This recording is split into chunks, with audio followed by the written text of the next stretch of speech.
என்ன சார் நீங்கள் வாட்டில் கேட்குறீங்க, 78 ஊருக்கு எனக்கு போட்டு தேவைப்படுது. 78 ஊரில் எவ்வளோ பெரிய பெரிய ஊர், எவ்வளோ பெரிய டவுன் பஞ்சாயத்து, அந்த பஞ்சாயத்துக்கெல்லாம் நாங்கள் பெரிய டவுன் பஞ்சாயத்து முக்கியமான டவுனுங்க. அதையெல்லாம் விட்டுட்டு நான் உஜ்ஜய பாதைகள்லாம் பார்க்க முடியாது, டிஸ்ட்ரிக்ட் ஜட்ஜி ரெக்கமெண்ட் பண்ணல, அவ்வளோ தூரம் சிறப்பாக தான் இங்கே தேவையில்லைன்னு சொல்லியிருக்காங்க அப்படின்னு சொன்னார்.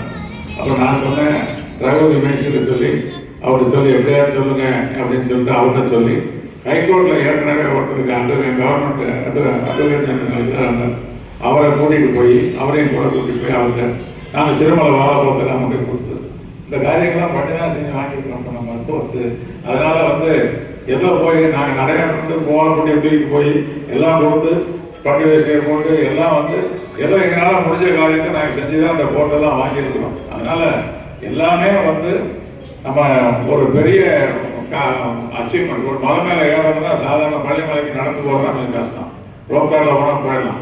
ரோப் காருங்கிறது பெரிய முக்கியமான டவுனுக்கு போகிறதா தான் வரும். நம்ம அப்படி இல்லை, நம்ம பள்ளி படிக்கட்டில் ஏறி போய் கஷ்டப்பட்டு இழப்பு வாங்கிட்டு நின்று வேலையெல்லாம் தொடச்சிட்டு போய் கஷ்டப்பட்டு நகரத்தில் உங்களோட பார்க்க முடியாது. அது மாதிரி தான் இன்னைக்கு நம்ம இந்த பாதிரிகளையும் சரி அதே போல் எனக்கு ஒரு மனக்குறை இருந்துகிட்டே இருந்துச்சு. என்ன மாதிரி படிக்காத ஒருத்தன் தண்டவாளத்துல தலை வச்சு படுத்தனாலதான் உன்ன மாதிரி ஒருத்தன் படிச்சுட்டு வந்து இங்க உட்காந்துருக்க.